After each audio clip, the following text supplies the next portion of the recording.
estructura. La estructura se dice no falla.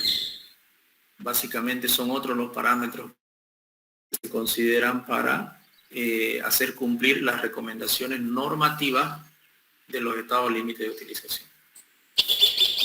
Ya, en el estado límite último, nosotros analizamos un esquema estructural, analizamos las cargas de la estructura, analizamos los refuerzos y verificamos la sección transversal de un elemento estructural.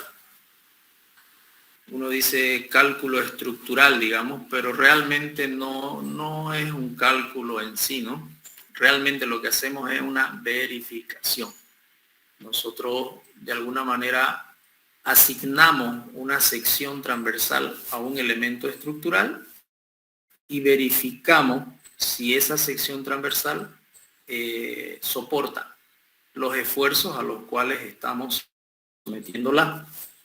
Lo mismo hacemos en un programa de cálculo, ¿no? En un robot, en un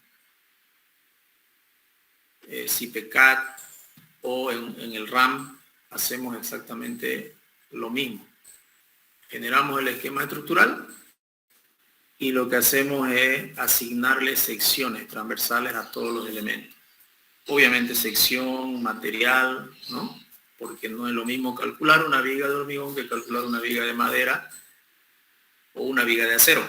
Entonces le asignamos nosotros una sección transversal de 15 por 20, de 15 por 40, de 20 por 60. Le asignamos una sección transversal al elemento estructural, lo cargamos con todas las cargas que van a actuar en ese elemento y verificamos.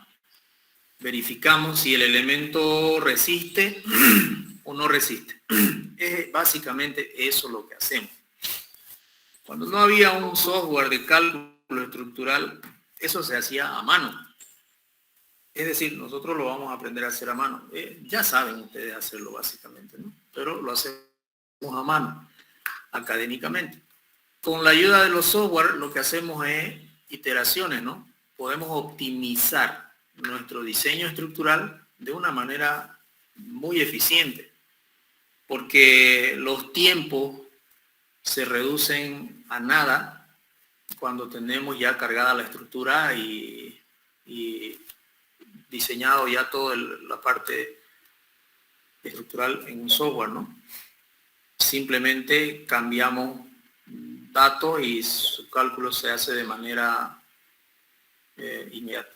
A mano eso no era posible. A mano uno, si cambiaba la sección, tenía que recalcular prácticamente todo, ¿no? Todo lo que lo rodea a ese elemento estructural también, ¿no? Entonces, eso es lo que se hace en los estados límites últimos. En los estados límites de utilización, básicamente lo que la normativa considera es la durabilidad, la funcionalidad, la estética, la buena apariencia. Hay que hacer controles de fisuración, controles de deformación y controles de vibración. Estos controles tienen ya establecidas unas recomendaciones normativas, ¿ya? Y unos parámetros.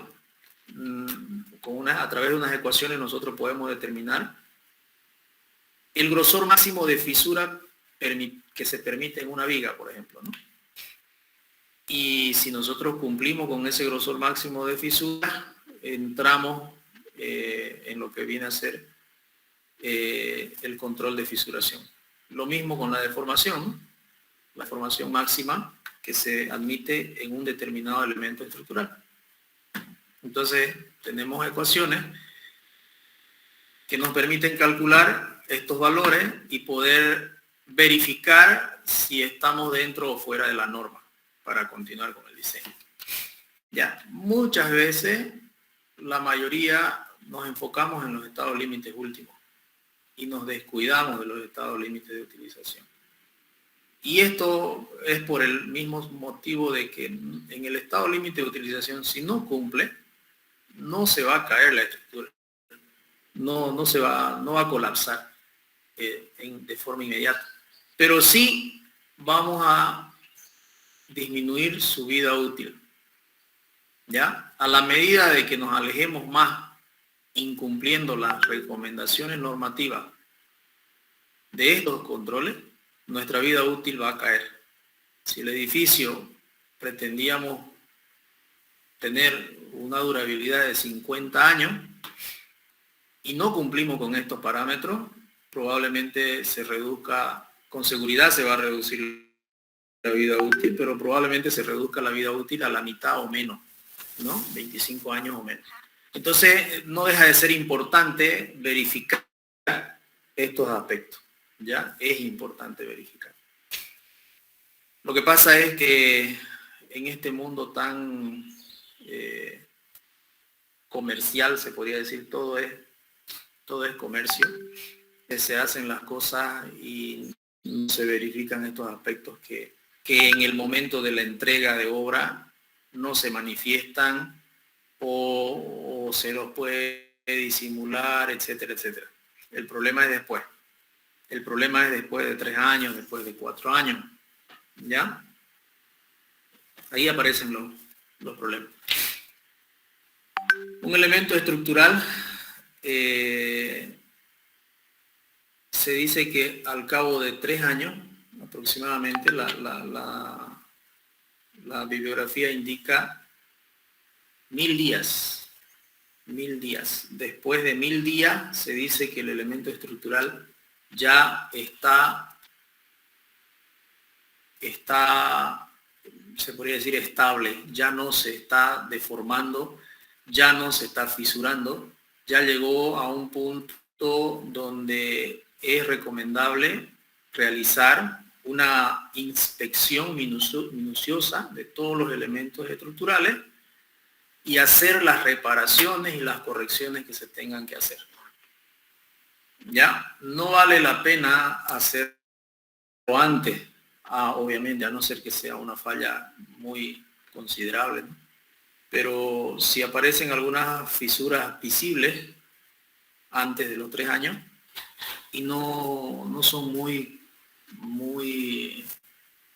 grandes, muy gruesas, se puede tener paciencia y errar. A cabo de 3 años se supone que el elemento estructural ya está en condiciones de hacer una refacción que va a ser duradera. Si lo hacemos antes, el edificio todavía sigue acomodándose, si vale el término, y hasta completar los 1000 días. Eso es lo que recomienda la bibliografía, 1000 días. Entonces, todo elemento estructural tiene fisuras, eso lo sabemos. Todo elemento estructural de hormigón tiene fisuras, pero son microfisuras, son fisuras que no se ven, que no tendrían que verse, ¿no? Entonces, es por eso que todo elemento estructural de hormigón armado o de hormigón necesita un recubrimiento o una protección contra la agresión del medio ambiente. Y eso se lo obtiene con polímeros, con pinturas, con recubrimientos, ¿no? Para proteger el medio ambiente. Resulta de que el medio ambiente agrede constantemente al elemento estructural a través de los gases, ¿no? Que ingresan por los poros del concreto. Ingresan por los poros del concreto y atacan al acero, al fierro que tenemos adentro.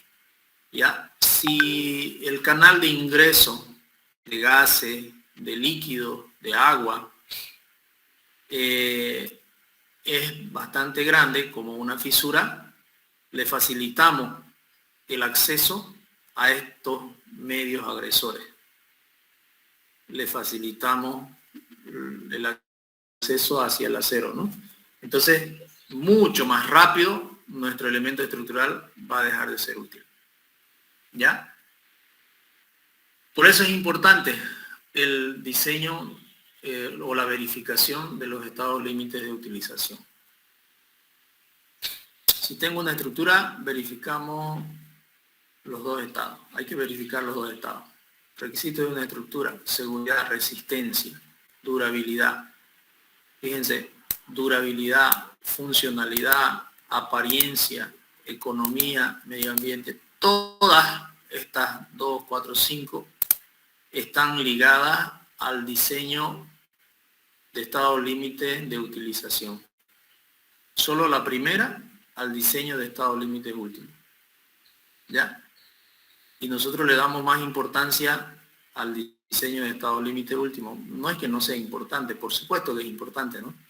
Porque si no cumple, obviamente va a colapsar. Pero los demás, que aparentemente no son importantes al inicio de la culminación o al inicio de la puesta en funcionamiento del elemento estructural, se vuelven tremendamente importantes en poco tiempo. ¿Ya? Disminuimos la resistencia, mayoramos las cargas y calculamos la rotura para estado límite último. En el estado límite último nosotros tenemos estos factores del concreto, ¿no? Son factores en algunos casos, de disminución y en otros casos de incremento de resistencia y de cargas también, ¿no? En cambio, en los estados límite de utilización, nuestros factores son uno. No interviene, no hay modificación en el tema del cálculo para estados límite de utilización. En los estados límites últimos mayoramos. ¿Por qué mayoramos en estado límite último? En el caso de las cargas, o disminuimos en el caso de las resistencias del concreto y del acero. Eso se hace porque hay muchos factores que intervienen en la elaboración del concreto. Y entre todos esos factores siempre está la mano del hombre. Entonces hay mucha falla en la mano que lo manipula al concreto. Para un poquito remediar esas fallas es que aparecen estos factores de seguridad, ¿no? Son factores de seguridad que incrementan la carga, entre comillas, sin ningún motivo, y en otro caso que disminuyen las resistencias del concreto y del acero, también entre comillas, sin motivo alguno. Si la elaboración fuera perfecta, estos factores deberían ser uno también. No tiene sentido que sean diferentes, ¿no? Si la elaboración del material fuera perfecta y no tuviésemos ninguna imperfección, ninguna posibilidad de imperfecciones, no tendría sentido tener estos coeficientes. Ya, si todo estaría bien controlado. Pero nacen a raíz de esas situaciones. Son varios los factores, ¿no? También el tema de la carga, por ejemplo, 1.6, imagínense mayorar la carga 1.6 veces, ¿no? Eso pareciera ser demasiado alto. Sin embargo, muchas veces el uso del edificio no es el mismo para el cual fue diseñado. Es decir, muchas veces nosotros diseñamos un edificio de vivienda, ¿ya? Y de pronto se convierte en un edificio tipo residencias sociales donde se reúnen muchas personas o hacen fiestas y empiezan a bailar y a saltar, y ahí viene el problema, ¿no? De ahí es que nacen los factores de seguridad. Por supuesto, producto de la experiencia, ¿no? En muchos años, de los colapsos de muchos elementos estructurales. Control de fisuración.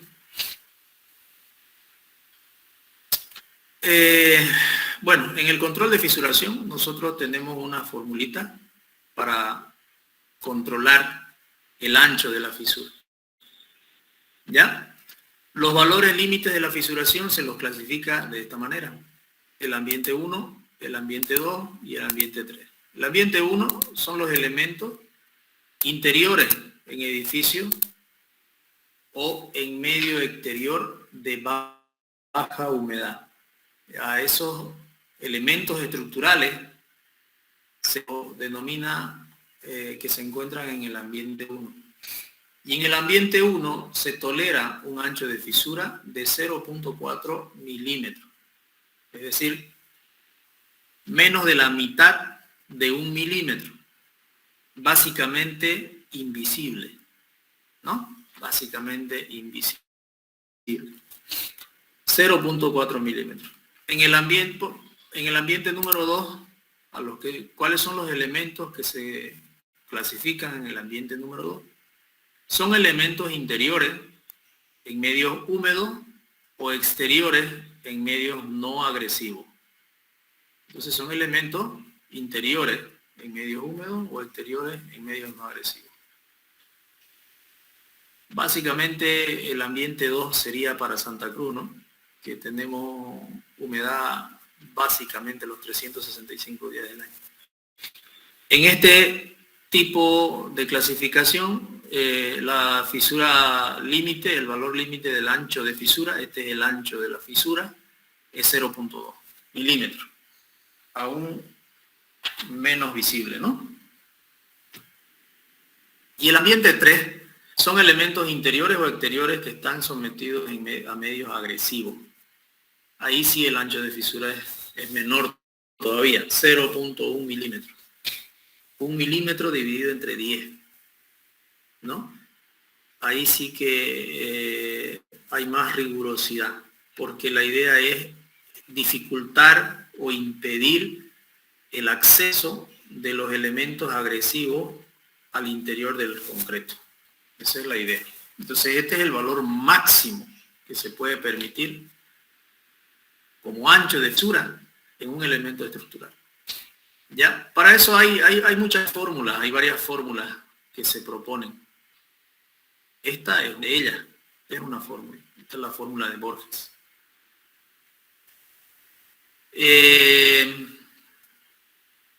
1.5 de C, donde C viene a ser el recubrimiento libre de las armaduras. Hay que introducir en milímetros a esta ecuación ese valor, el valor de C, el recubrimiento libre de las armaduras. Más alfa sub 1 por phi sobre rho. Nosotros tenemos los valores de alfa sub 1, alfa sub 2 y los valores de rho en esta tablita de acá. Entonces de acá nosotros podemos sacar esos valores. ¿Ya? Phi viene a ser el diámetro de las barras en milímetros. El diámetro de las barras en milímetros. Este es uno de los factores, este es uno de los valores que nosotros cambiamos de manera inmediata si no nos cumple la ecuación. Lo primero que cambiamos, básicamente lo primero que pensamos en cambiar es el diámetro de las barras. Entonces, este diámetro de las barras, que está dado en milímetros, modificamos de manera inmediata como primera modificación para tratar de cumplir con la ecuación. Este W límite son estos valores, 0,4, 0,2 o 0,1. Entonces, dependiendo nosotros del ambiente en el que nos encontremos con nuestro elemento estructural, ya vendría a ser dato este lado derecho de la ecuación, W límite. 0,4, 0,2 o 0,1. Lo que queda por determinar son los otros valores, ¿no? El recubrimiento lo determinamos al momento de diseñar, ¿no? Directamente. Nosotros definimos cuánto queremos de recubrimiento. Ahora, para ese recubrimiento también, de acuerdo a la experiencia, mientras más agresivo sea el ambiente, mayor tendrá que ser el recubrimiento. Mientras mayor es el recubrimiento, mi elemento estructural tendrá que ser más robusto. Va a exigir ser más robusto para una misma carga, ¿no? Porque cuanto mayor es el recubrimiento, la altura útil es menor. Y al disminuir la altura útil, disminuye obviamente la capacidad resistente del elemento estructural. Entonces, no es nomás ponerle 10 centímetros de recubrimiento, digamos. En algunos casos es necesario, sí, por ejemplo en las fundaciones. Es realmente necesario ponerle 10 centímetros, sí, de 8 a 10 centímetros, como mínimo 5 centímetros, ¿no? Eso sería ya extremadamente poco, ponerle 5 centímetros en una fundación. Porque claro, en la fundación está siempre en un medio agresivo, ¿no? Siempre hay humedad en el suelo, en el subsuelo. Por eso se le pone un recubrimiento elevado, 5 por lo menos. Lo normal 8 y lo conveniente 10 centímetros de recubrimiento. En una viga que está en la intemperie, en la superficie, 2 centímetros es un buen recubrimiento. Mínimo 1.5, ¿no? 2 centímetros es un buen recubrimiento. Entonces el recubrimiento lo ponemos nosotros. ¿Ya? El diámetro de las barras también lo asignamos nosotros, haciendo cumplir las cuantías, que nos salga el diseño al estado límite último. Cuando hacemos el análisis al estado límite último, nos va a salir una cantidad en centímetros de armadura requerida por las cargas que están actuando en ese elemento. Y nosotros ya lo convertimos, esa cantidad de armadura, esa cantidad de superficie de armadura en centímetros cuadrados, lo convertimos en barras. Tenemos muchas opciones de elegir los diámetros de barras que querramos, desde 4 milímetros hasta 40, 60 milímetros de diámetro. Entonces, eso va a depender también del elemento estructural y del criterio del calculista. Y obviamente, de hacer cumplir esto de acá, ¿no? Cuando nosotros le colocamos diámetros grandes, acá va a ser más desfavorable para hacer cumplir esto. Cuando nuestro diámetro es grande, es más desfavorable. Porque cuando nosotros tenemos un diámetro grande, el perímetro del acero que está en contacto con el hormigón tiene un valor X. Cuando nosotros tenemos un acero de un diámetro determinado, digamos de 25 milímetros de diámetro, nosotros tenemos un perímetro y ese perímetro tiene un valor determinado. Pero si nosotros colocamos un diámetro menor, si nosotros disminuimos el diámetro del acero, manteniendo la superficie requerida de acero, tendríamos que colocar 2 barras o 3 barras o 4 barras, en lugar de colocar una barra, qué sé yo, de 25 milímetros, quizás tendríamos que colocar 2 barras de 12 milímetros para cubrir la misma sección transversal, ¿no? Entonces, si nosotros tenemos una barra de un diámetro, digamos que de 25 milímetros, porque necesitamos colocar una barra, una determinada área, una determinada sección transversal, el área pi por diámetro al cuadrado sobre 4, o pi por radio al cuadrado, ¿no? Entonces, para la misma área tengo diferentes opciones de diámetro, ¿ya? Si nosotros hablamos de una barra de 25 milímetros y yo quiero calcular el área en centímetros, o en milímetros, no importa, pero si es en centímetros sería 2.5, ¿no? Si es en centímetros, 2.5 al cuadrado dividido entre 4. Eso sería el área de la sección transversal de esa barra. ¿Lo saben de memoria?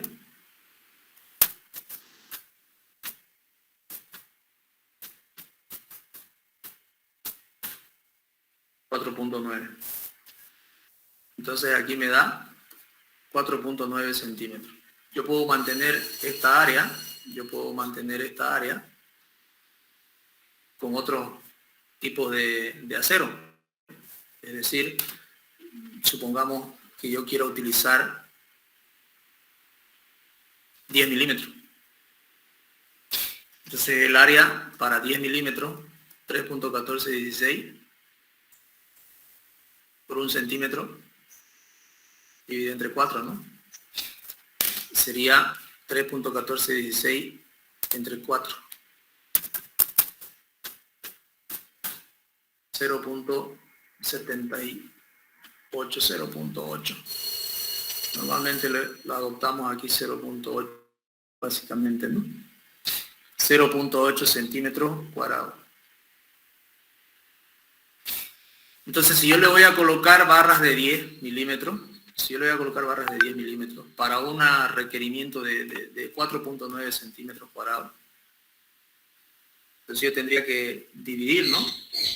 Ese 4.9 centímetros cuadrados que necesito, lo dividiría entre 0.8 centímetros cuadrados para saber cuántas barras de 10 necesito para cubrir esa área, ¿no?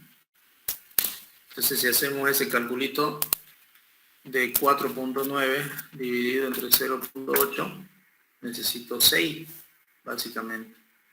Esto me da como 6. Aproximadamente 6 barras. 6 barras necesito de 10 milímetros para cubrir la misma cantidad de área a cambio de una de 25 milímetros, ¿no? Entonces, a ver si alguien me está siguiendo, si hay algún error, me corrige, por favor, ¿ya? Entonces, veamos qué pasa con el perímetro. Acá lo importante es el perímetro acá, ¿no? Porque nuestra fórmula de acá, nosotros estamos analizando esta fórmula de acá. Este phi. Veamos qué tan sensible se pone este phi, ¿no? Este es el diámetro. El diámetro de barras en milímetros, vamos a tener un valor en un tipo de barra y otro valor en otro tipo de barra, ¿no? Entonces, con un diámetro de 10 milímetros, nosotros tenemos que colocar 6 barras. Y con un diámetro de 25 milímetros colocaríamos una barra. Y estamos cubriendo la misma cantidad de sección transversal de acero, ¿no? ¿Qué pasa con el perímetro? El perímetro es igual a pi por el diámetro. Eso es el perímetro. Entonces, en el primer caso, el perímetro va a ser 3.1416 por el diámetro, que es 2.5. Lo estoy sacando en centímetros. Entonces, en el primer caso me sale 7.9 centímetros de perímetro. En el segundo caso, el perímetro, también pi por el diámetro, sería 3.1416, 3.1416 no, pues no, por 1, claro, por 1 centímetro. Si lo saco en centímetros, me saldría 3.14 centímetros. Ese sería el perímetro de una barra de acero. Pero en el segundo caso, yo tengo 6 barras. 6 barras de acero. Estoy colocando 6 barras de acero de 10. Esto es lo que no... Pareciera que hubiera un error. Verifiquemos esto, ¿eh? Y por diámetro al cuadrado sobre 4. 2.5 al cuadrado sobre 4. Aquí creo que hay... A ver, veamos. Una vez más lo vamos a calcular esto.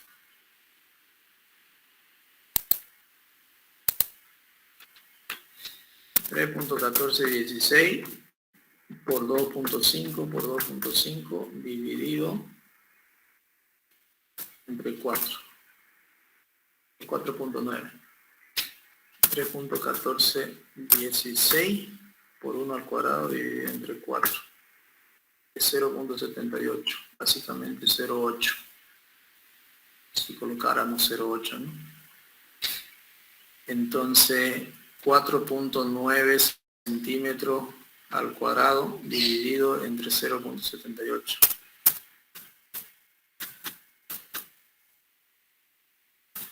¿Hay barra? Entonces aquí yo multiplico estas 6 por 3.14. ¿Y qué es lo que tenemos acá? 6 por 3.1416, 18.8. Entonces fíjense que aquí tengo yo 18.8 centímetros. Esto versus esto. Entonces, ¿qué está ocurriendo acá? Acá lo que está pasando, quiero cambiar el colorcito, no sé dónde se cambia el colorcito, aquí. Es esto. El contacto entre el concreto y el acero simplemente se da en esta superficie, ¿no? El concreto y el acero. Este es el contacto. Por eso calculé el perímetro. Este perímetro. Entonces el contacto entre el concreto y el acero para un acero de 25 milímetros es 7.9 centímetros. 7.9 centímetros de longitud tiene el contacto entre concreto y acero para esta solución. Para esta otra solución, el contacto entre el concreto y el acero es 6 veces, pues necesito 6 barras de 10 milímetros. Es 6 veces esto. Entonces, ese perímetro es esto. Entonces, ¿cuál va a tener mayor adherencia? ¿De dónde se va a agarrar mejor el concreto en un acero? En un acero que solamente tiene 7.9 centímetros de oportunidad para agarrarse, o en un acero que tiene 18.8 centímetros de oportunidad para agarrarse. Estoy calculando solamente una línea, ¿no? Eso habría que multiplicar por la longitud del acero, por los 12 metros o de la barra, qué sé yo, para tener el área de adherencia entre el acero y el concreto. Entonces, cuando yo tengo menor diámetro de acero, haciendo cumplir obviamente la cantidad de la superficie requerida de acero, que no varíe, porque en el primer caso estoy colocando 4.9 centímetros y en el segundo caso también estoy colocando 4.9 centímetros. En ambos casos, en ambas soluciones, yo tengo la misma cantidad de acero. ¿Qué es lo que requiere el cálculo, no? Y calculamos una viga y nos dicen acá, para que te aguante esta viga, necesitas esta sección de acero. Y esa sección de acero tú tienes la oportunidad de distribuirla como te dé la gana. Así de sencillo, como te dé la gana. Y ese como te dé la gana va a tener resultados, buenos o malos, ¿no? Entonces cuando uno hace un análisis y dice, bueno, si yo le pongo de 10 milímetros, voy a tener esta situación.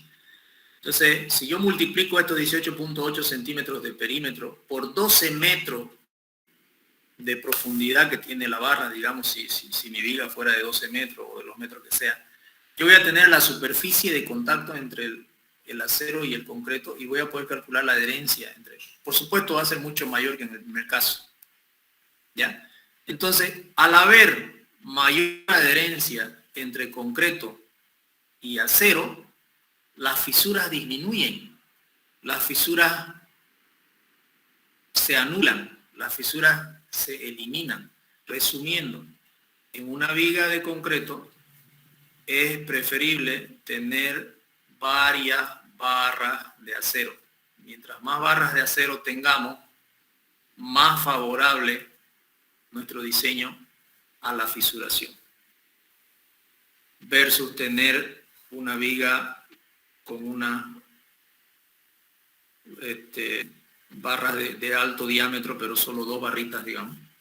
Entonces, esta sería quizás la mejor solución, ¿ya? Para estar del lado del control de fisuración y demás.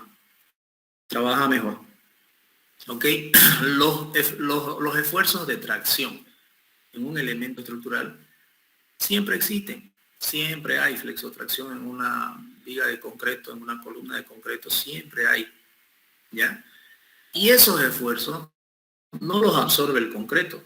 Al concreto lo traccionás y se rompe, se fisura, se parte. El que resiste es el fierro. Entonces, si vos tenés un elemento estructural con fierro concentrado en una parte, esa partecita no se va a fisurar del concreto, pero tenés una masa de concreto más arriba que no tiene refuerzo de acero, para absorber las tensiones de tracción, ¿ya? Entonces, ese es el elemento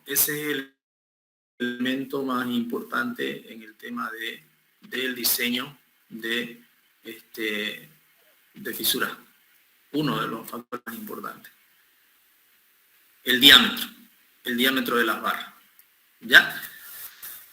Nosotros siempre sacamos el promedio, el diámetro promedio, ¿no? Porque a veces ponemos barras de 10, barras de 12, ¿no? Entonces, para poder meter en esta ecuación tenemos que calcular el promedio, ¿no?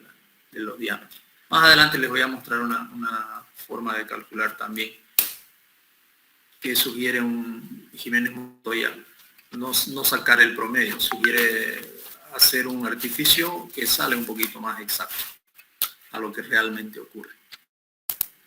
Ok, la cuantía geométrica definida en la tabla que tenemos acá, la cuantía geométrica, la resistencia de cálculo del acero, el coeficiente de mayoración de las acciones y la anchura máxima de fisura, ¿no? El W límite, ese es el W límite.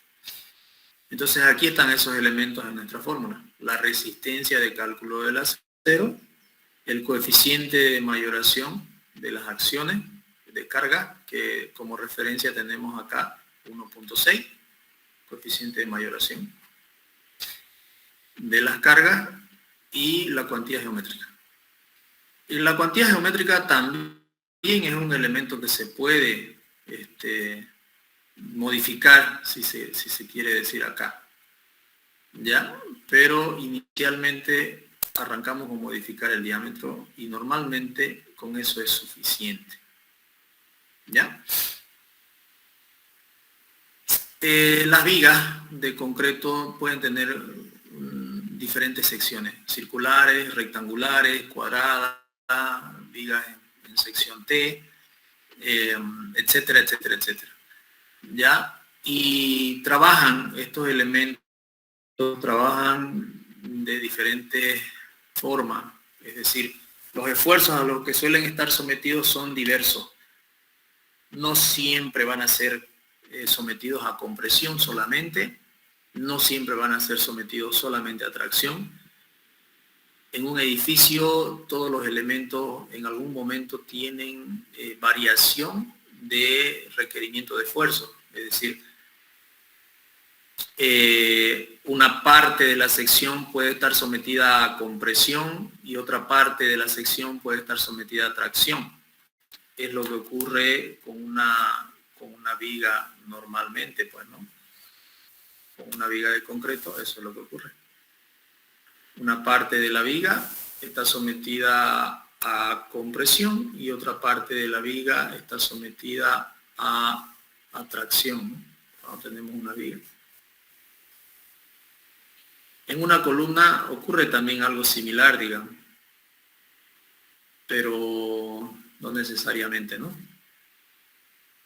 Entonces, al cargar una viga, nosotros tenemos secciones que van a estar sometidas a diferentes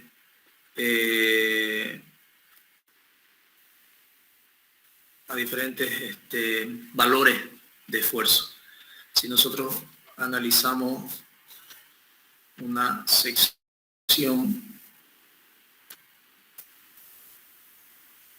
si nosotros analizamos un corte ahí, digamos, y analizamos la sección en el medio, entonces la sección transversal de la viga, lo normal es que tengamos esfuerzos de tracción abajo y esfuerzos de compresión arriba. ¿Ya? Entonces tenemos un área comprimida y un área traccionada. Donde está traccionada se supone que necesitamos meter el acero. Nosotros absorbemos los esfuerzos de tracción con fierro, no con hormigón. ¿Ya? Y donde está comprimida está el concreto, ¿no? Para absorber. Sin embargo, se coloca también unas barras de fierro que también ayudan obviamente a la compresión, por supuesto que sí, contribuyen. Pero esta contribución de este acero, en este caso, nosotros no la consideramos, ¿no? A no ser que sea realmente esfuerzos grandes y tengamos que meter acero para poder ayudar a la compresión de esta sección. Puede ocurrir un diseño especial donde nuestra sección transversal esté definida, no podamos aumentar sección transversal por ningún motivo y tenemos una carga excesivamente fuerte de compresión en la parte superior. Entonces, las condiciones del diseño pueden requerir colocar más barras de acero para que te ayuden a la compresión. Puede ocurrir, pero este es un caso súper especial, ¿no? Lo normal, en ese caso, que tengamos vía libre para modificar la sección transversal del concreto, lo normal es volverlo viga T, ¿no? Y aumentar la cabeza de compresión del concreto, el área, aumentamos área de compresión porque es la que aguanta la compresión, es el concreto. Aumentamos el área y solucionamos nuestro problema. ¿Ya? Eso es lo normal. En caso extremo, nuevamente, de que no nos permitan aumentar la sección transversal del elemento estructural, podemos nosotros incorporar acero para ayudar a absorber la compresión en exceso del concreto. ¿Ya? Bien. Eso en cuanto a las secciones transversales posibles y variadas, ¿no? Acá tenemos una formulita de lo que les decía. No necesariamente vamos a calcular el phi medio o la media de los phi que tengamos. Podemos tener en la parte inferior, les decía, diferentes tipos de acero. Cuando nosotros diseñamos una viga de puente, por ejemplo, en las vigas de puente es normal tener varias camadas de acero, ni siquiera 2 camaditas, 5, 4, 7 camadas de acero, ¿no? Y de diferentes diámetros de acero, dependiendo del diseño, dependiendo de las condiciones. Todo proyecto es muy particular, ¿no? Es muy singular. Entonces pueden haber 3, 4 camadas de acero de diferentes diámetros, ¿ya? Siempre el calculista va a tratar de buscar el menor diámetro razonablemente posible de colocar en un elemento estructural, porque lo que queremos es mejorar las condiciones para que evitemos la fisuración. Entonces, eso no quiere decir que le vamos a poner puro fierro de 4 milímetros, eso no tiene ningún sentido, ¿verdad? No tiene que ser algo coherente. En vigas podemos bajar quizás hasta 10 milímetros de diámetro. Phi de 10 sería, creo, un valor mínimo de colocar en vigas, por ejemplo. En zapatas, por ejemplo, no deberíamos colocar diámetros menores de 12, porque una zapata está sometida a un ambiente muy agresivo, y si le colocamos diámetros menores de 12, vamos a disminuir su vida útil del elemento estructural. ¿Ya? Claro, si estoy haciendo una bardita o estoy haciendo, no sé, una casita de un pisito nomás, podemos colocarle pues phi de 10, ¿no? Pero si estamos hablando de edificio, el phi de 12 ya suena poco ya suena poco para una zapata. ¿Ok? Y lo mismo para una vivienda de un piso, digamos, que quieran colocar un encadenado, una viga de encadenado. Ahí pueden colocar incluso hasta phi de 8, digamos, en fierros longitudinales. Pero en un edificio ya phi de 8 ni considerarlo para fierros longitudinales, ¿no? Estoy hablando de estos fierros, ¿no? De la viga. En un edificio ya son mínimo de 10, son arriba de 12 normalmente, ¿no? Pero de 10 todavía se puede jugar en colocar, ¿ya? De 10, de 16, de 20, de 25, etcétera, etcétera. Entonces, cuando yo tengo una gama así de fierro, normalmente en vigas de puente ocurren estas cosas. Podemos hablar, qué sé yo, de estos 4 fierros que sean phi de 16, por ejemplo. Estos otros 4 podrían ser fierros de 12. Y estos de acá arriba podrían ser fierros de 10. Fierros de 10. Entonces tengo una variedad de diferentes diámetros. ¿Cómo hago para calcular este phi de acá? Utilizamos esta ecuación. Entonces, nuestro phi que vamos a colocar en la fórmula va a ser n sub 1 por phi sub 1. Es decir, en el ejemplo que yo estoy colocando, el phi sub 1 para mí va a ser el phi de 16. ¿Cuántos phi de 16 hay? Hay 4. Entonces, en mi fórmula va a venir acá 4 por 16. N sub 2, o sea, la n viene a ser la cantidad de barras y el phi el diámetro de la barra. El n sub 2 es la barra, la tipo 2. Para mí que sea el phi de 12, son 4 también, y en el otro caso, bueno, casualmente, en todos los casos son 4, ¿no? Se coloca acá. 4 por 16 más 4 por 12 más 4 por 10. Dividido entre el número total de barras, que serían 12 barras, ¿no? En total que le estamos poniendo acá. ¿Ya? 3, 6, 9, 12. 12 barras. Entonces, dividido entre 12. Esta fórmula se ocupa en caso de que las barras de la armadura solo sean de 2 diámetros diferentes. Aquí hay una aclaración. Y aquí es cuando se ocupa cuando la variación de las armaduras son de 3 diámetros diferentes o más. ¿Ya? La diferencia está en el denominador.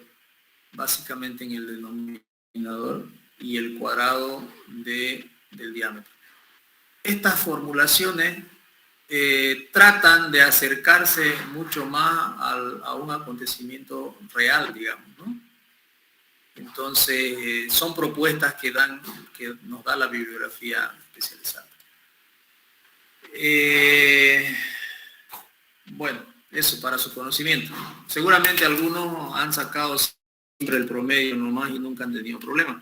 Los invito a que hagan este ensayo, saquen el promedio y saquen este valor y vean la variación que hay. No es una variación, la muerte, digamos, de diferente, ¿no? Pero tiene una relativa variación que nos permite todavía ayudarnos a hacer cumplir nuestra ecuación con el límite máximo de ancho de fisura. ¿Ok? Eso es. Bueno. Si analizamos la expresión de Borges, en los casos que no se cumple, se pueden considerar 2 situaciones. Sin modificar la sección del hormigón de la pieza, podemos variar el tema de las armaduras, ¿no? Disminuir el diámetro de las barras a un valor racional. Esta disminución de diámetro mejora la adherencia entre la armadura y el concreto. La suma del perímetro. Es todo lo que acabamos de hablar, ¿no? Por lo que el área de contacto entre concreto y armadura aumenta, mejorando la condición para disminuir la fisura. Sí. Es todo lo que acabamos de decir, ¿verdad? Entonces, mientras más fierro tengamos, manteniendo la sección total de acero que necesitamos, nuestro elemento estructural va a estar mejor diseñado, hablando en términos de diseño de fisuras, ¿no? Hablando de esto de acá, en los estados límites de utilización, va a estar mejor diseñado. Mientras menos barras tengamos para una misma cantidad de acero, vamos a ir en contra de ello. ¿Ya? Estado límite último, armadura estrictamente necesaria, armadura suplementaria. Bueno, aquí es cuando cambiamos un poquito el tema de la tensión, ¿no? Lo que pasa es que una cosa es la armadura que nosotros calculamos y otra cosa es la armadura que nosotros colocamos, ¿no?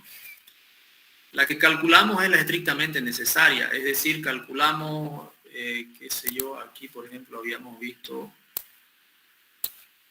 un calculito acá. Bueno, una barra de 25 tiene 4.9 centímetros cuadrados. Resulta que nosotros calculamos y nos salió 4.5. Nos salió, usted requiere 4.5 centímetros cuadrados de armadura para soportar esas cargas que le está poniendo a esa viga. 4.5 requiere. Eso es estrictamente lo que se requiere. Pero no puedo colocarle 4.5 exactamente. En el peor de los casos puedo colocarle una barra de 25 que me da 4.9. Entonces ya es mayor que 4.5. Ya le estoy poniendo una armadura mayor a la que estrictamente se requiere, ¿no? O hacer una combinación de barras de 10 milímetros y aún así acá ustedes vieron que no da 6 exactamente. Si yo divido 4.9, bueno, yo calculé con 4.9, dividido entre 0. Y tampoco es 8, ¿no? Es 78, ¿no? Entonces me da 6.28 barras. Cuando le estoy colocando 6 barras, tampoco estoy colocando realmente los 4.9. Quizás tendría que colocarle 7 barras. Obviamente tampoco voy a haber colocado los 4.9 o los 4.5 que me sale en el cálculo. Siempre va a haber una diferencia y esa diferencia obviamente tiene que ser a más. Yo no puedo colocar menos fierro, debo colocar más de lo que necesito. ¿Ya? Si yo calculo y me sale que yo haciendo los cálculos me sale un requerimiento de 4.5 centímetros cuadrados de acero, yo no le puedo colocar menos, yo tengo que colocarle más, ¿no? Siempre tengo que colocarle más. Entonces, a eso se refiere cuando nosotros hablamos de armadura estrictamente necesaria, es la que calculamos. Y la armadura superabundante es la que colocamos. Esa es la que colocamos en la viga, en el elemento estructural. Haciendo esa relación, nosotros podemos calcular este sigma, que va a ser el nuevo sigma que vamos a colocar en nuestra fórmula de acá. En nuestra fórmula de Borges, en donde dice el ρ, ahí va a ir nuestro nuevo valor. ¿Ya? Entonces, seguimos esta ecuación. La resistencia del acero por el área del acero. Finalmente, la que colocamos estrictamente necesaria, dividida entre el área de cálculo, entre el área colocada. El A sin asterisco es el área de cálculo, que es la estrictamente necesaria. El A con asterisco va a ser mayor. Al ser mayor esta que esta otra, el resultado de acá va a ser menor, ¿no? Entonces, al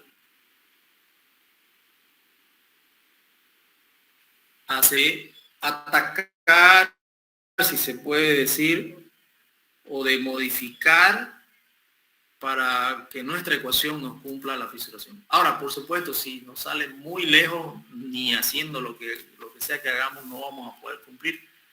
Ahí recién vamos nosotros a modificar la sección transversal del elemento estructural. Para un caso extremo. Si nuestro diseño es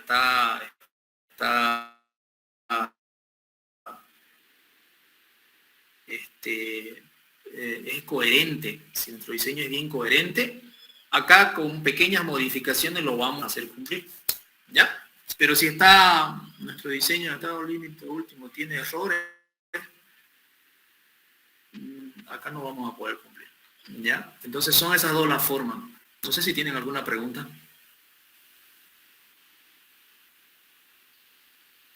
Alguna duda que puedan tener. Y no sé si están todavía ahí o ya se fueron. Estamos bien. Activos. Sí. Disculpe, cuando hablaba sobre los ambientes,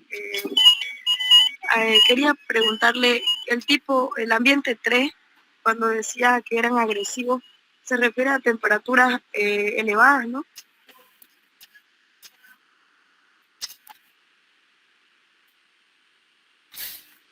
Sí, digamos, a ver, ¿cuáles son las agresiones a las que se somete el hormigón armado? El peor enemigo, el hormigón armado,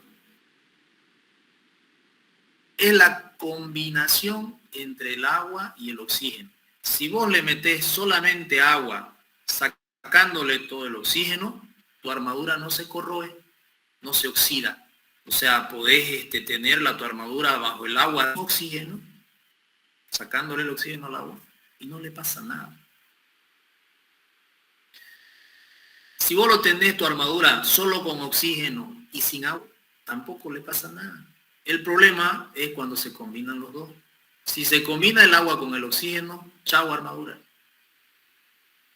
Entonces, ese es un elemento agresivo para el concreto, en elementos normales. Ahora, hay otras sustancias también que son agresivas, como las sustancias ya químicas, compuestos químicos, en una industria, en una fábrica, donde se elaboran mezclas químicas. Esos gases químicos son tóxicos, ingresan por los poros del concreto y atacan a la armadura y lo corroen también. Entonces no nos referimos a la temperatura alta propiamente dicho. La temperatura alta puede provocar quizás mejor transporte, por ejemplo, del aire, porque el aire caliente es más liviano, ¿ya? Entonces la temperatura alta no es un medio agresivo, digamos, como tal, hasta cierto valor de temperatura. Ahora, si estamos hablando de 400 grados para arriba, ya eso ya es otra cosa, ¿no? Pero una temperatura alta, no sé, de 40, de 50, de 60 grados, como del que estamos hablando. Pero ya genera las condiciones para que el aire se vuelva más liviano y el aire se vuelva menos denso y el aire pueda escurrirse más fácilmente dentro del elemento estructural. O sea, necesita poros más pequeños. El aire no puede entrar por poros tan pequeños. En lugares fríos, entonces el aire es pesado. Si el aire tiene compuestos químicos, qué sé yo, no va a poder ingresar en los poros pequeños. ¿Ya? No sé si he logrado responder a la pregunta, pero no nos referimos solamente al aire caliente, nos referimos a cualquier agente agresivo para nuestro elemento estructural, sobre todo para el acero. Nosotros tenemos que proteger el acero. Ese es el punto. ¿Ok? Para protección. Si nuestro hormigón se fisura, le estamos abriendo un portonazo a los agentes agresores, ¿no? Un portón le estamos abriendo para que entren y deshagan nuestro acero. El acero se empieza a oxidar y empieza a hinchar. Aumenta de volumen el acero cuando se oxida. Y es un incremento de volumen que tiene una fuerza impresionante, como las raíces de los árboles. Ustedes se levanta porque la raíz empieza a tomar volumen. Revienta el concreto cuando el acero se oxida.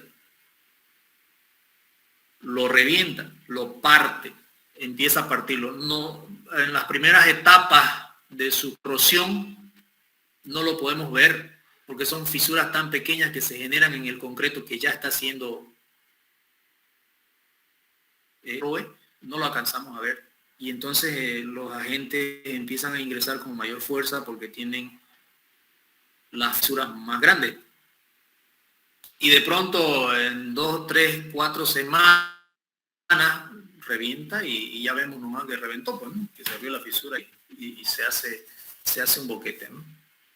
Entonces esas cosas, a eso nos estamos refiriendo ahorita.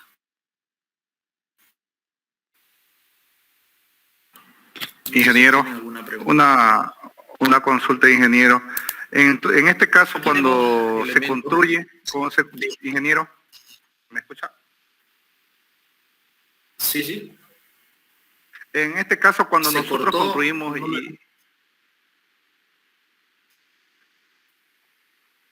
¿Sí me escucha? Ya, ahora sí, diga. Sí. En este caso, cuando nosotros trabajamos aquí en la costa, por decirle, yo trabajaba en costa, allá en España. Y he hecho todo lo que es la parte, he visto todo lo que es la parte de vaciado, ¿no? De zapatas, cabezales. En este caso, cuando es cerca de la costa y estamos hablando de agua de mar, ¿qué tratamiento es que se le hace para este tipo de hormigón, para estos agentes agresivos, como se le llama, para poder proteger el hormigón? ¿Qué tipo de tratamiento es que se le da al hormigón? Ya.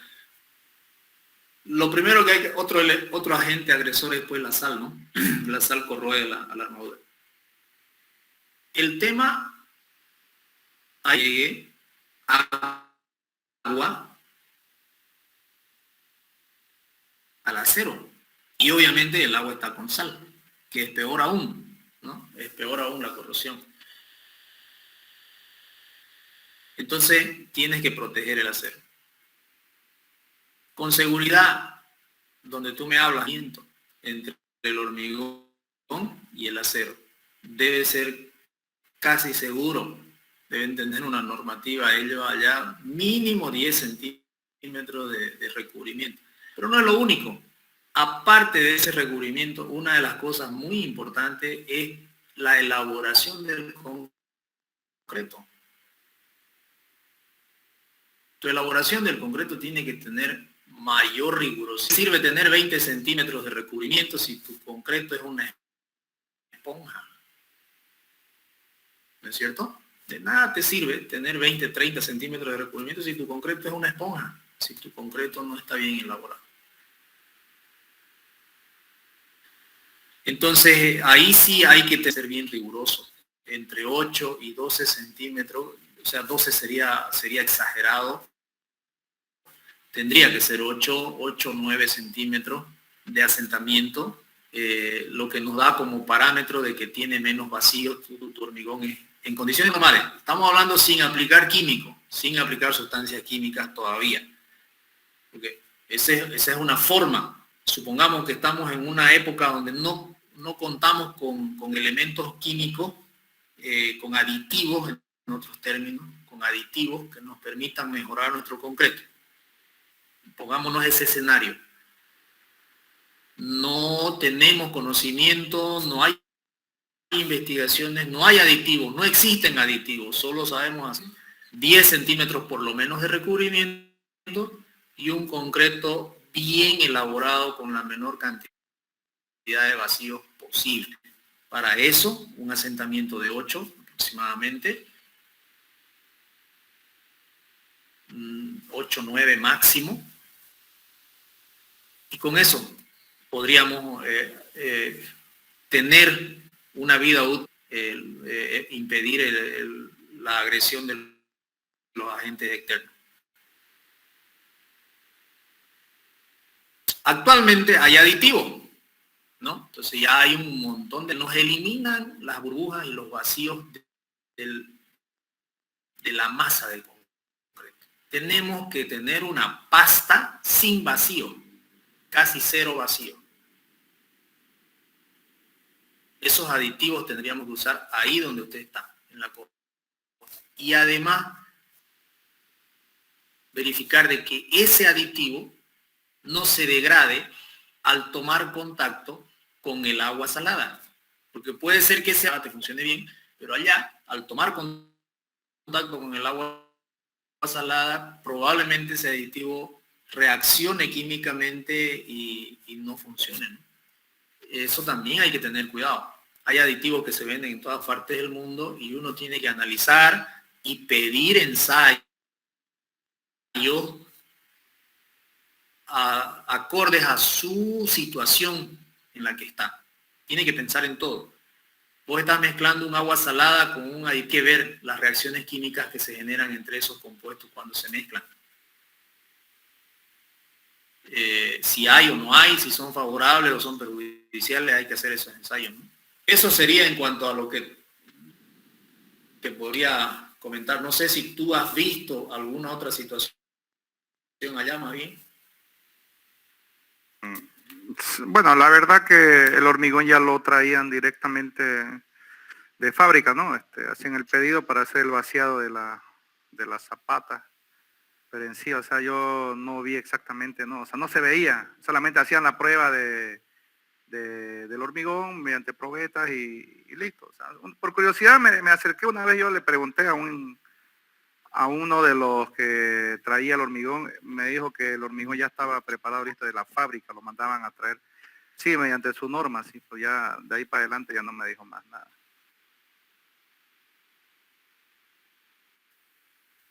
¿Pero qué recubrimiento usaron? ¿Te fijaste? ¿Qué recubrimiento? Exactamente, no, el recubrimiento no lo vi.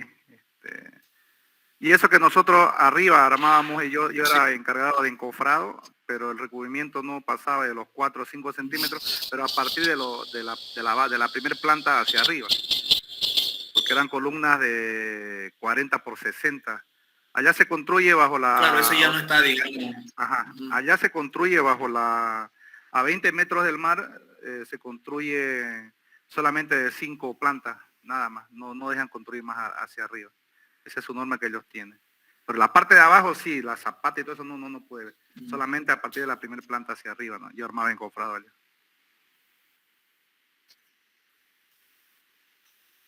Claro, ya hacia arriba ya las condiciones son diferentes, ¿no? Ya los hormigones, entre comillas, tendrían que ser hasta más baratos, ¿no? Los más caros están abajo, los que están sometidos a medios bastante agresivos. La primera figura de acá que vemos nos muestra una falla de un elemento estructural en los estados límites últimos. Esta falló por exceso, digamos, de carga. Falló la resistencia, ahí falló el diseño estructural. Muy poco, probablemente sea muy poco acero. O de falla que se da cuando falla el estado límite último. Y este otro es la falla, digamos, al estado límite de servicio. A esto nosotros le decimos, ya esto falló, este elemento estructural ya falló, pero al servicio, no se ha caído, no ha colapsado. O sea, por eso es que les decía yo, nosotros muchas veces no le damos importancia al diseño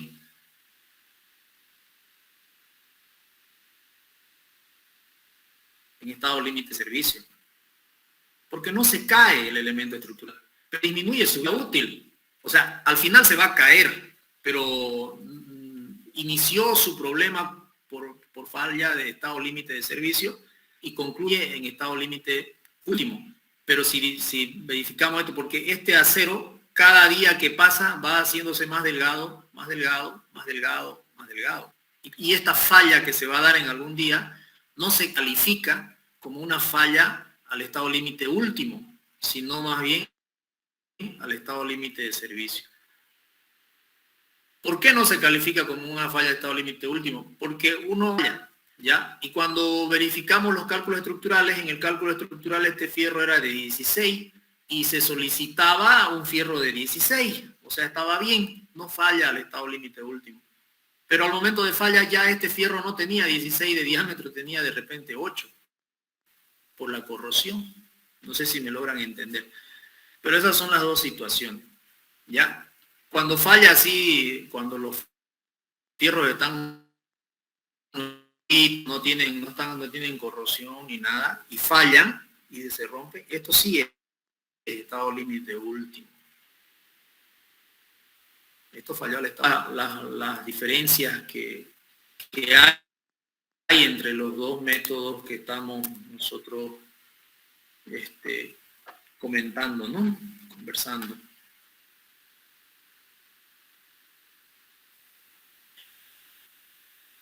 Entre el límite de equilibrio, es la pérdida de la estabilidad estática debido al volcamiento, deslizamiento. Hay estado límite de pandeo por la falta de equilibrio. Estado límite de fatiga es la acción repetida de un número elevado de ciclos. La pérdida de capacidad resistente debido a elevadas compresiones en el elemento. Estado límite de adherencia por las características, se caracteriza por el desgarramiento producido dentro de la masa de concreto. ¿Ya? Cuando ustedes cuando ustedes rompen una probeta, tienen que ser curiosos cuando van a ver un colapso de una estructura. Estamos hablando de una probeta. Rompen la probeta y la miran, la superficie de falla. Rompen la probeta y la miran, la superficie de falla, y la analizan. Si esa superficie de falla tiene partida el ripio, falla, en el 100% de la superficie de falla no hay piedra sana, porque la falla la piedra es demasiado dura y no la puede partir la falla a la piedra, entonces se desvía y la bordea y ya queda la piedra sana en la superficie de falla. ¿Ya? Cuando la piedra está sana, hay alta probabilidad de que tu falla sea por adherencia. Hay alta probabilidad, o sea, no se adhiere bien el concreto con la piedra y entonces la piedra queda sanita en la superficie de falla. Cuando tenés una buena adherencia de tu mezcla, de la pasta de concreto, cuando tenés buena adherencia, las piedras no quedan sanas en la superficie de falla. Las piedras se parten porque hay tan buena adherencia entre el concreto y la piedra, digamos, entre el cemento, la piedra, la pasta está bien adherida, que las piedras rompen, ¿ya? Entonces uno mirando la superficie de falla de una probeta se puede dar cuenta aproximadamente qué cosas han fallado en tu mezcla de concreto, ¿ya? Cuando tu superficie de falla es limpia, es decir, todo falló el ripio, falló el concreto, falló todo, porque estás haciendo una probeta y estás aumentándole carga, entonces quiere decir que tu resistencia te ha tenido que salir muy por encima de la que has diseñado. Si has diseñado un concreto 210 y tu superficie de falla es completamente limpia, esa rotura te ha dado en 230, 250 fácil en el ensayo. Y si tenés una superficie de falla con todas las piedras sanitas, seguro se ha partido en 150, 120, no aguantó la adherencia que falló. Mal diseño de dosificación, en resumen, ¿no? Entonces, a eso se refería este punto de la adherencia, ¿no? La adherencia es también importante. Un enemigo de la adherencia es el agua, un enemigo de la resistencia es el agua en tu mezcla de concreto. El agua tiene que ser justa, la necesaria, normalmente 0,4, ¿no? La relación agua-cemento debería estar entre 0,4 y 0,45, no más, la relación agua-cemento. Ya, estas son otro tipo de fallas que se ven aquí.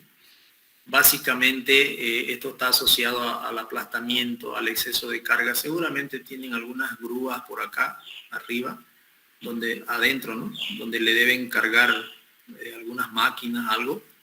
Y entonces aquí ha fallado la sección transversal, muy poco concreto, muy poco hormigón. Las fisuras en una columna que son así lineales, como si se estuviera cortando, ¿no? Como si fueran de corte así, como si estuviera cortándose. Este tipo de fisuras en una columna lineales hacen pensar de que esto es una falla producto de la poca sección transversal de concreto. Una falla al aplastamiento más o menos, ¿no? A la compresión del concreto. Y así tenemos muchas situaciones, ¿no? Acá vemos, por ejemplo, aquí una columna la cual básicamente ha quedado en fierro, ¿no? Esta es una falla de estado límite de servicio, no estado límite último, ¿no? Una falla del estado límite de servicio. Hasta esto ya se puede considerar como falla, porque acá no le han puesto recubrimiento. Fíjense si alcanzan a ver la foto. Acá se están viendo básicamente los estribos. Esto tiene recubrimiento, no tiene nada de recubrimiento.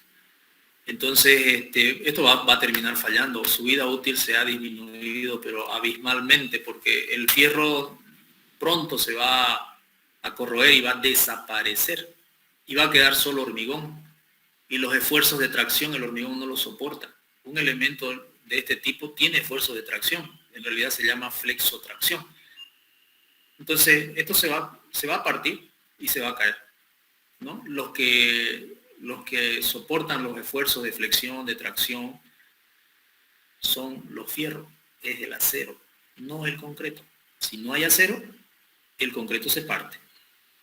¿Ya? Por eso es importante tener acero, es la mezcla, acero y concreto. La norma, la ACI 318, en este caso dice 318.14, nosotros vamos a trabajar con la 318.19. En su capítulo 24, en la 318.19 debe ser el 26, pero el nombre es el mismo, requisito de funcionamiento. Esta norma está por acá. La ACI 318.19. Esta norma yo se la voy a pasar enseguida al WhatsApp. Si no cargan el WhatsApp, vamos a tener que pasarlo por Telegram, ¿no? Ya si no cargan el WhatsApp, porque es un poquito pesadita. Y por último, ustedes la pueden bajar, ¿no? Del internet también. Están aquí todos los capítulos. Estos capítulos hay que leerlos, hay que estudiarlos. En esta materia hay que estudiarlo. De todas maneras, los que ya hayan estudiado el Jiménez Montoya, que es un libro espectacular, tienen una base bastante sólida. Lo que cambian son algunas fórmulas, los conceptos, los criterios del funcionamiento, del comportamiento, del concreto, del acero, longitudes de anclaje, etcétera, etcétera, etcétera, es lo mismo. Es lo mismo, o sea, el criterio es el mismo. Lo que cambia aquí entre la ACI y la norma europea es la seguridad, básicamente. La ACI es un poquito más segura y los elementos estructurales nos salen como que un poquito más sobredimensionados.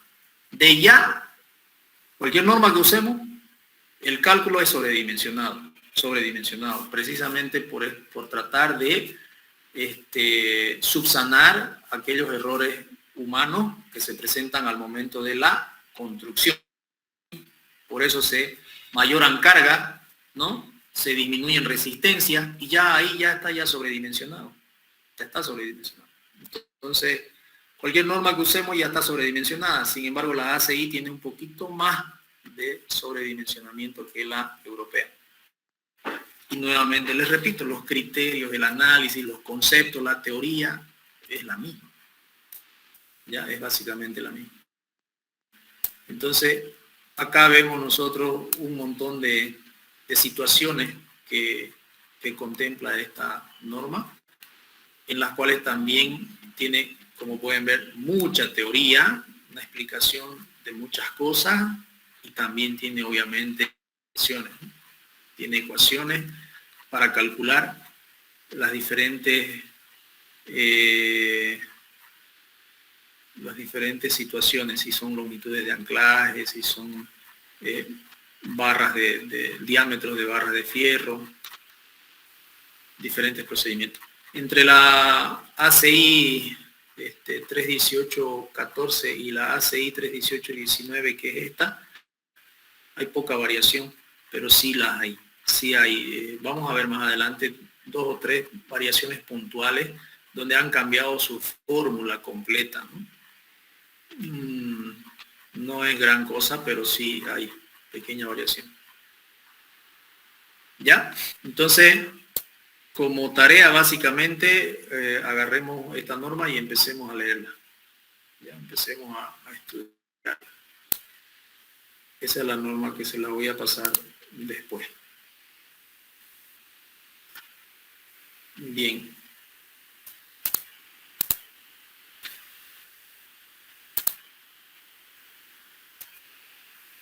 Bueno, aquí hablamos de las deflexiones, ¿no? La utilización del método de diseño por resistencia, conjuntamente con el uso de concreto y acero de mayor resistencia, ha permitido el uso de miembros relativamente esbeltos. Como consecuencia, las deflexiones y el agrietamiento por deflexión se han convertido en problemas más severos de los que fueron hace algún tiempo.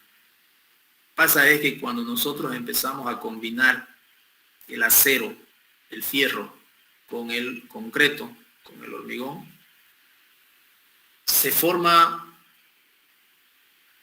un elemento estructural perfecto, porque el acero se encarga de absorber los esfuerzos de tracción y el concreto es excelente absorbiendo esfuerzos de compresión.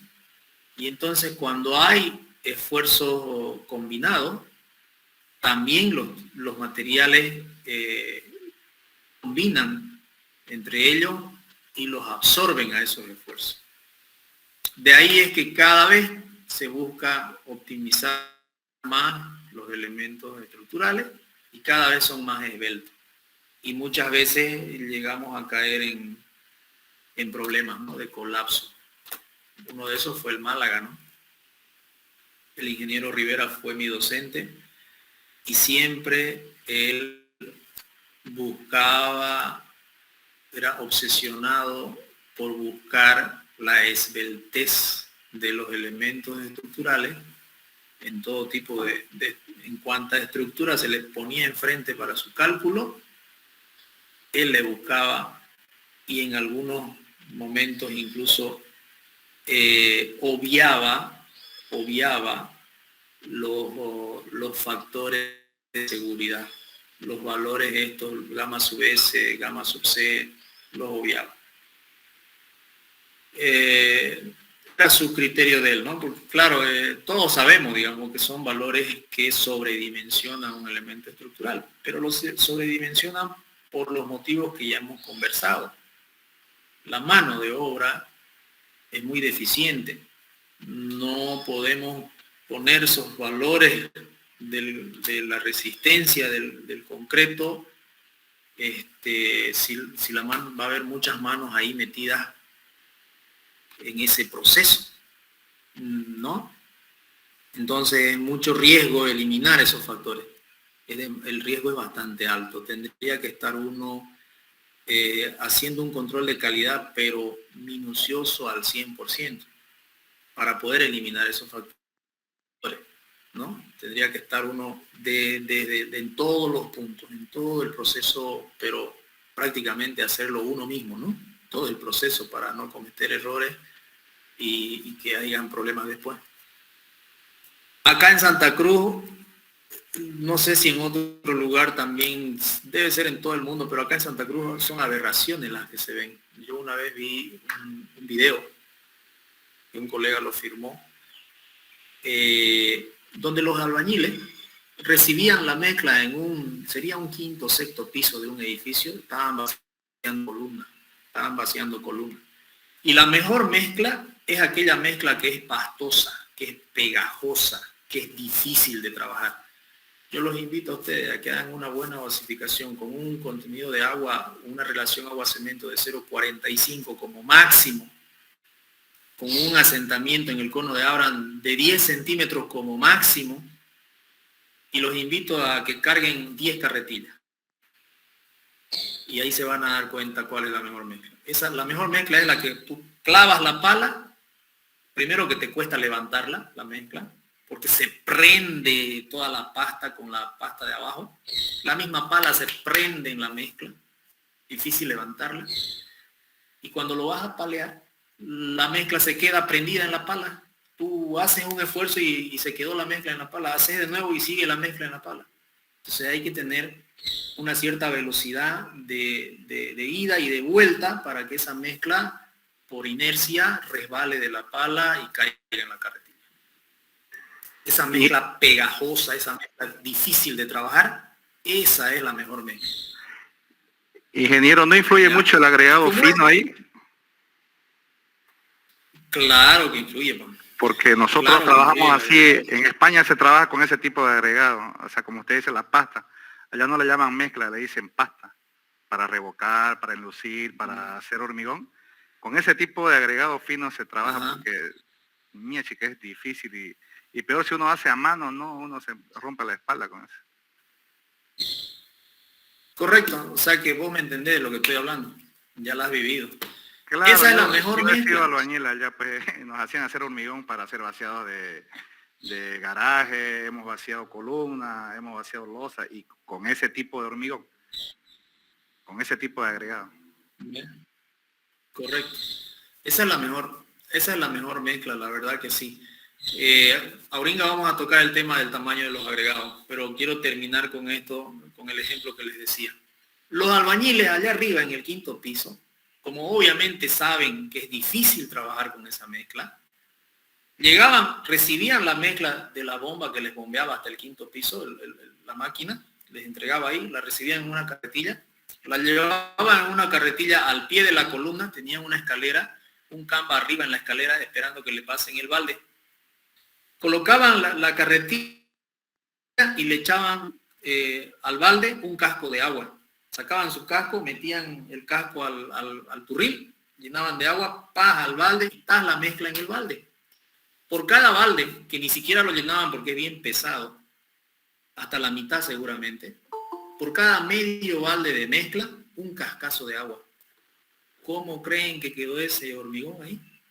¿Por qué lo hacen así? Porque como la columna tiene una sección relativamente esbelta, si lo meten la mezcla sin agua, tendrían que utilizar otros medios mecánicos para que esa mezcla baje, porque se queda prendida por todo lado y puede generar cangrejeras, huecos en el medio, espacios huecos, ahí se tranca la mezcla arriba y queda un espacio hueco y sigue llenando y se llena hasta arriba, pero quedó la cangrejerota acá, digamos, no sé si me entienden.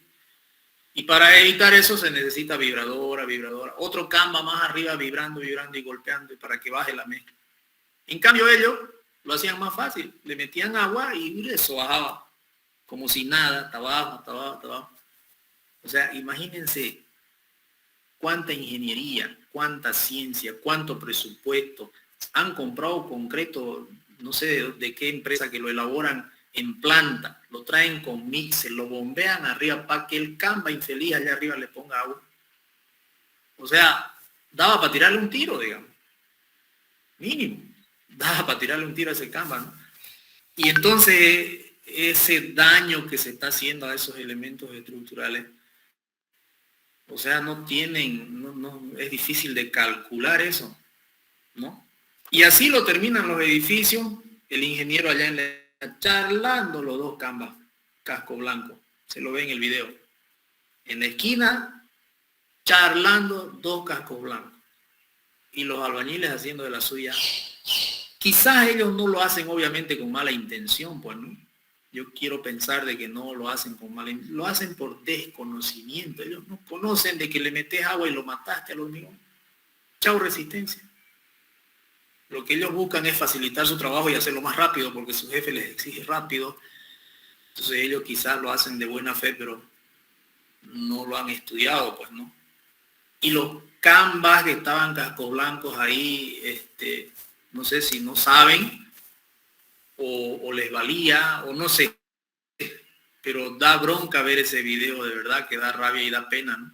Por la gente que va a comprar en esos edificios, porque eso va a colapsar. Y si no colapsa su vida útil, o sea, 20 años, digamos, máximo, digamos. Un edificio normalmente 50, 80 años, ¿no? 100 años se debe calcular.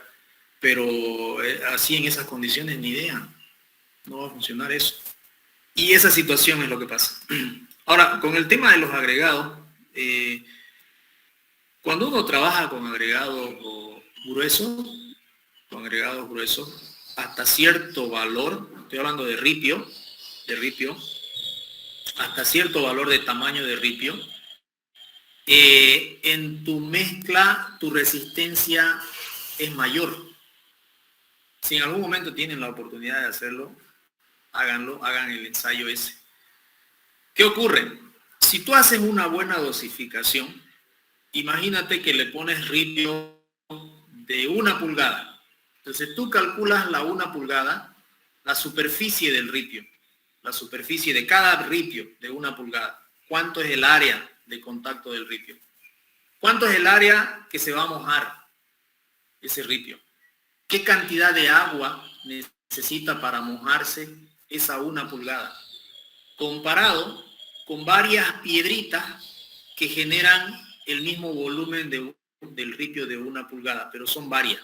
Si tenemos varias piedritas, tenemos el perímetro mojado, la suma del perímetro mojado de n piedritas que hacen el volumen de una sola piedrita de 1 pulgada es mayor. El perímetro mojado en ripio pequeño es mayor que el perímetro mojado en ripio grande. ¿Y qué significa eso? El ripio más pequeño necesita más agua. El ripio más grande necesita menos agua. ¿Y eso en qué se traduce? La mezcla con más agua es más pobre. La mezcla con menos agua es más dura. Entonces, si tú haces una buena dosificación con un ripio pequeño y un ripio grande, cuando hagas la rotura, el ripio grande te va a entregar más alta resistencia que el ripio pequeño. Así funciona y esa es la explicación. Necesitas menos agua para hacer una pasta con ripio grande que para hacer una pasta con ripio pequeño. ¿Ya? Ahora, en el caso tuyo, que probablemente allá no tengan ripios grandecitos, no sé cuál será el caso, pero también probablemente le meten aditivos para aumentar la resistencia del concreto. Aquí mismo hay aditivos muy buenos, ¿no? Yo usaba un aditivo que se llama el Cicamen, de Sica. Cuando construía puentes, le metía yo Cicamen. Era impresionante. Diseñaba para 250 y mis resistencias salían 300, 320, 350. Era impresionante el incremento de resistencia. El Cicamen es un producto que básicamente disminuye la cantidad de agua. Efectivamente, te mejora la trabajabilidad, no queda esa mezcla pegajosa y pegajosa, queda bien trabajable con poca agua. Si nosotros hacíamos la dosificación normal sin aditivo, le poníamos un balde y medio de 18 litros de agua para una mezcladora de la grande. Normales, digamos, ¿no? De la grandecita. En el campo, estoy hablando donde no puedes meter un mixer allá en el monte. Entonces, y si le metíamos el aditivo, bajaba la cantidad de agua a un balde. Imagínate, le metíamos medio balde menos por cada balde y medio, o sea, prácticamente el 30% menos de agua y su resistencia, obviamente que tenía que dispararse. Menos agua, más resistencia. Esa es la relación. Y con eso hacíamos las vigas de puente, digamos, ¿no? Esa experiencia yo tengo con el Cicamen, que es un muy buen producto. Ya, entonces, bueno, la situación que tú comentas con el ripio, que es un poquito más delgado, debe tener algo por ahí.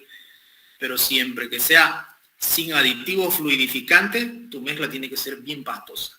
Ahora, si le vas a poner aditivo fluidificante, obviamente tu mezcla va a ser bien fluidita, pero con seguridad va a estar menos agua incluso que la que debías haber puesto. Esa es la magia de los aditivos, ¿no? Cuesta también plata, pues eso, ¿no? Así funciona la cosa. Ya. Bueno, chicos, yo creo que ahí vamos a quedar. Ya nos hemos pasado de la 1. Y la siguiente clase continuaremos con esto. No sé si tienen alguna pregunta, alguna aclaración por ahí que quieran hacer. La ponderación creo que no dio todavía. No les he dado. La siguiente clase les daré la ponderación, ¿ya? Por favor. Ya, gracias. La siguiente clase les daré la ponderación. Ok. ¿Alguna otra intervención por ahí? Ok, si no hay más, entonces nos estaríamos viendo el día jueves, ¿ya? Que estén bien, chicos, que tengan un buen día. Hasta luego. Hasta luego, ingeniero. Chao, chao.